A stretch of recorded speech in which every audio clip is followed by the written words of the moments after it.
Kum no parlok bro. Da mintas nginya shed no da une u ek paratha. Ngala sim uni ata si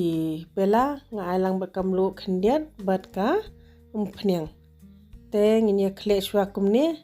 adem nang tu pade ngin saya the khendiat te ngin saya khamye uni u ata. Hadu ba undala jam ha. Ide ban kem ha hadu ba unda jam mab ha. Ndala dep kem satap no shpang. Te hakabul ngalasim uwe upiat ubahe samken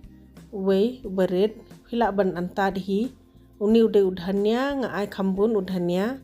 ai kamlu uni ude u samken dung samken hila ban ai kadbat phi bamsan kapeleng pade nga ai arteli hila ban antadhi katno phi kwa ban shed paratha te deban king bhaha du pakanda sbo bha kumne uni pade u ata nginya le no menta mo tengah asim u ata ngatliat shwa kumne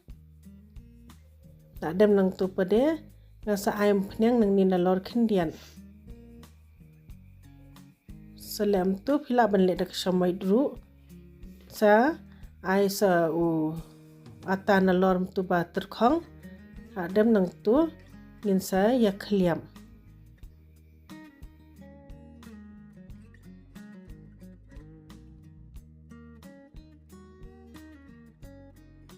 pengen saya pen kelan pelon kumni da phimnang ban le kumni ro mlele re shu shed normal bed ru kapiang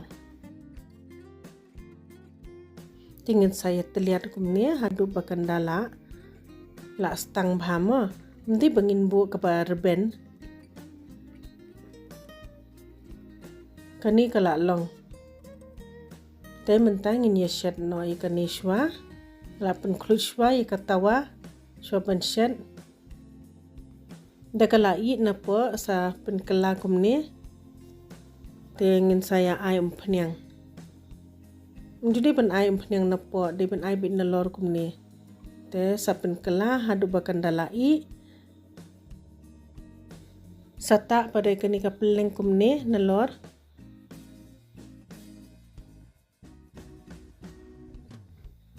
te sakela jai kumne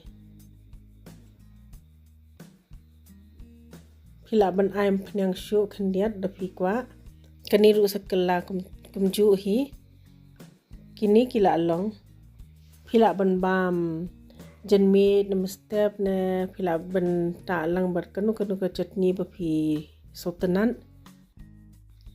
khublai sipun ba phila page ekani ka video so like subscribe but share